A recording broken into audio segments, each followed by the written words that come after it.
Just yet. Okay. Okay. Hi, everyone. Welcome. We're going to keep it rolling. I'm here with Dove from account executive and content creator at Chargeflow. So for the session, Navigating the Black Friday Cyber Monday Hangover, love the title, Insights for e-commerce with Chargeflow. So my name's Meg. I'm a senior partner manager here. Dove, feel free to kick it off. Yeah, sure.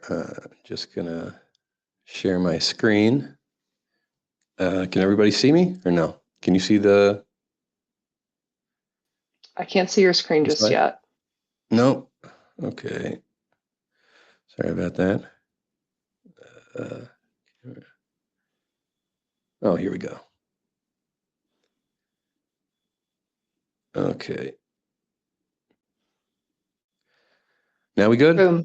Yeah, all good. Okay, great. So thank you so much for having me.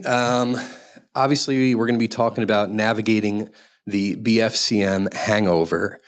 So what does that exactly mean? We just went through a high sales time, right? So with high sales, oftentimes comes a lot of high risk. So when you have this record-breaking time, there's also record-breaking issues that pop up. So there's a lot of customer expectations that are skyrocketing at this time. There's a lot of demand for fast delivery and seamless experiences. And ultimately, with that post-BFCM buyer behavior and potentially issues that pop up, you're going to see an increase in disputes, returns, and unfortunately, fraud. So we recently, and we're about to release a consumer survey to find out, why do people actually do chargebacks? What motivates them? So we found that 23% of consumers file chargebacks immediately if they're dissatisfied with their purchase, and they're just going to skip the customer service. They're just not even going to contact you. They're going to go right to their banks and say, "Listen, give me my money back. I don't want to deal with them." And ultimately, oftentimes, the banks immediately agree, and it causes a chargeback. We found that 38% of customers expect responses within 1 to 3 days when an issue arises. And therefore, if you are not really prompt with your responses, it can be an issue, and 38% of people will file a dispute because of that. And 52% of customers are likely to file the chargeback if they don't get a timely response. I often say, like, even if you're trying to, you have some time before you can, answer the question, you're trying to find the answer and it's not coming so quickly, at least get in touch with them to make sure that they know. But 52% of these customers are just going to do a chargeback if you're not getting back to them and you're ghosting them. So communication breakdowns and delays are the main causes of disputes. So we're at a time frame right now, which was a big spike in kind of post-holiday chargebacks. So after the BFCM time frame, there's a big dispute, rise in disputes that's taking place, and that comes from buyer's remorse, gift returns, delivery delays, that type of thing. And the cycle is like this: during November, there is the BFCM purchase, right? By December, you're starting to see issues with delivery and dissatisfaction, and people are going to do disputes because of that. And by January, you're going to start seeing holiday-related returns and fraud disputes. This comes from friendly fraud. Most people know the classic fraud, which is, somebody steals a credit card, and what are you going to do about it? They make purchases. You didn't actually do it. That's a real chargeback. That's a real dispute. However, friendly fraud is broken down into what I call kind of two different types of fraud. It actually is the person's card. It is the real card holder. And that's going to get past all of those pre-transaction fraud protection tools that you use. But friendly fraud has one side, which is it's malicious. It's people, the real people with their credit card, who are ordering products, getting them delivered, and then getting their money back when they do the chargeback. That's malicious. That's a problem. That's fraud, and that's friendly fraud.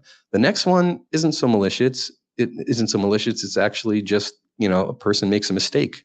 And one of the classic versions of friendly fraud is, their little Timmy makes a purchase with their father's phone. They didn't realize that. The father has their credit card statement. They're like, "What the heck? I never ordered these shoes."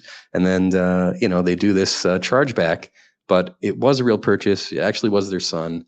They were just unaware of it.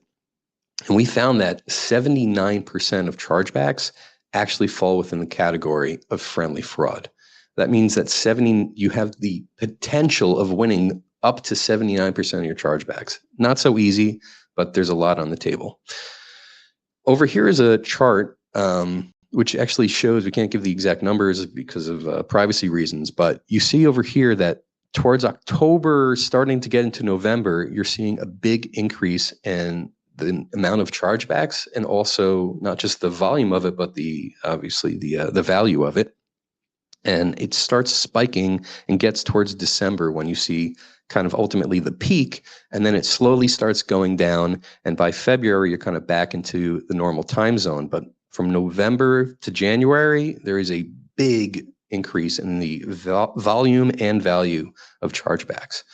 So ultimately, how do you get ahead of yourself when it comes to chargebacks? How can you prevent this from happening or deal with it when it finally comes here? So number one is plan early. Right? You got to prepare your teams and systems well before BFCM. Make sure they know the right answers and make sure your systems are in place. That way, if there's no delays or any operational issues that might come up, you have them taken care of. Also, make sure that there's accessible support channels like email, text, phone, social, whatever it is. The customers should be able to get in touch with you in the best way possible that they feel comfortable, and you'll be able to respond immediately through those channels. Next up, we have proactive communication, right? You want to keep customers updated with the order and shipping info, anything that's going on, keep them in the loop, because the more they're in the dark, the more opportunity there is that they're going to file a chargeback. Fast responses. It's really important that you resolve issues as quick as possible. I know there's a big increase in orders and there's a lot going on at that time, but you need to try to resolve as quick as possible, because if more than a day or two goes by, 3 at the max, the odds of the likelihood of a chargeback is going to go through the roof. And when it comes to the messaging that you're using and how you're communicating, try to personalize it as much as possible, right?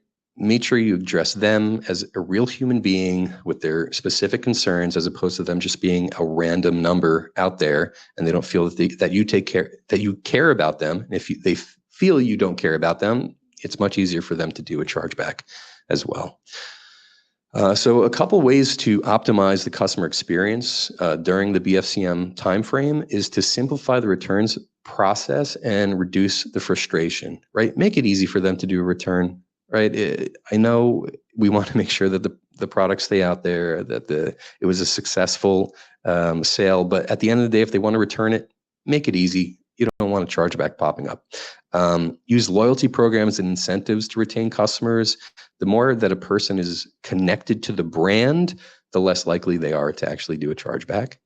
Make sure you set your expectations really clearly. Make sure that the product has great detail in its description, and the shipping timelines are very, very clear. Set the expectations. Make sure that they know them.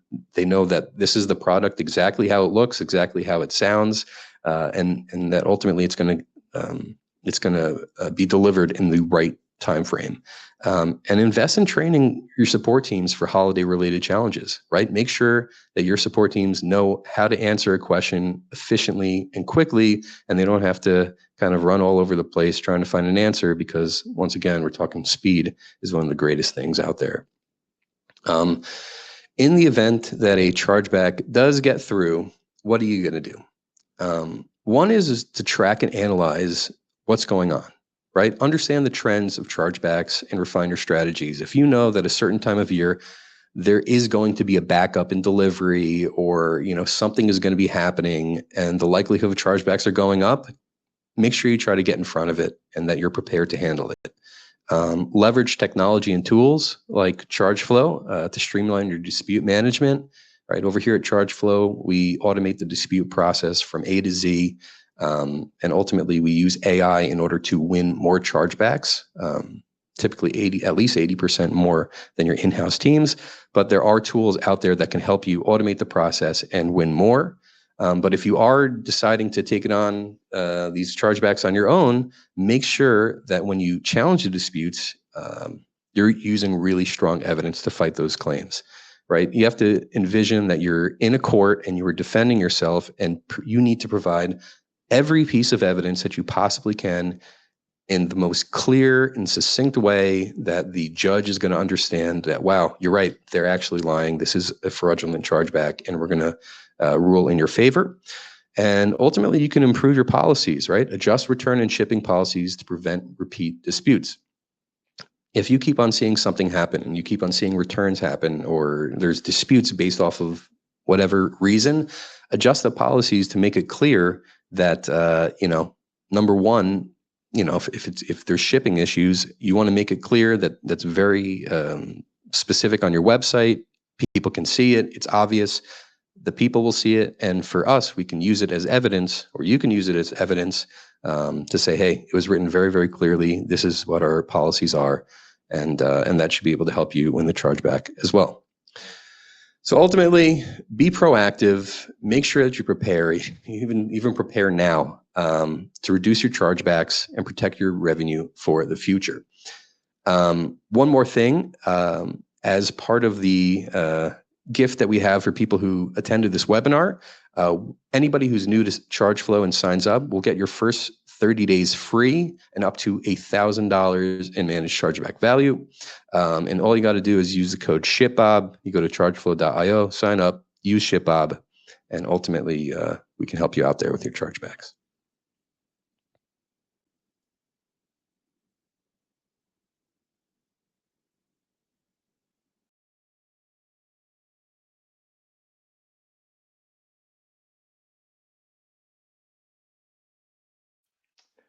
Dove, did we lose you? I think he might have dropped off. Hey, I'm here. Yeah. Cool. Welcome back. Thank you. Thank you. Yeah. So a couple of questions from the chat, so I can just sort of read them off, and if you want to answer. Sure. So how did commerce brands okay, I'm not sure I understand the wording of that, so I'm gonna keep moving. Yeah, people are saying it's definitely a hassle. So Christopher's asking, where does communication for a chargeback usually come from? From Shopify, for instance, or the customer's credit card institution? When I talk about communication, I meant like customer communication between the brand and the actual customer. So if you have a CRM or whatever it is, or Intercom or Zendesk or something, whatever it is, that type of communication is really, really important to have. Number one, you should be communicating with your customers that they feel that you're taking care of them. And number two, we can use that as evidence in order to say, hey, listen, I was speaking with them. They said that they were happy with the purchase. And then all of a sudden, 3 weeks later, I get a chargeback. That's really weird. So, utilizing those records as part of the evidence is huge for us. Great, that makes a lot of sense. Yeah, just a lot of chatter in the chat about how unfortunate chargebacks are to deal with. I know on the vendor side, on the merchant side, on the credit card company side, it's all a hassle. So how does Chargeflow manage how do you manage chargebacks with what duration are they resolved? So what does the time horizon look like usually for resolution? Well, it typically takes about 90 days to actually get the ruling, right? So what happens is that you have a certain time frame that you need to make sure that you not file the dispute, but you put the evidence in and make sure it's submitted, and then it takes the bank's time to actually rule on it. So before you actually see any results, it could be 90 to 120 days on average. Great, thanks for that context. So I want to thank everyone who joined us today, who was active in the chat. We really appreciate your time. Make sure to head to Chargeflow's booth to unlock 30 days of free access to their platform. So Dove will be around in the virtual booth after, so please go and make sure that you say hi. Dove, thank you so much for your time. Thanks for joining us. We are going to keep it moving. We have a session with Kick Further coming up in less than a minute. So folks, we'll keep it moving. Thanks, everyone. Thank you. Bye.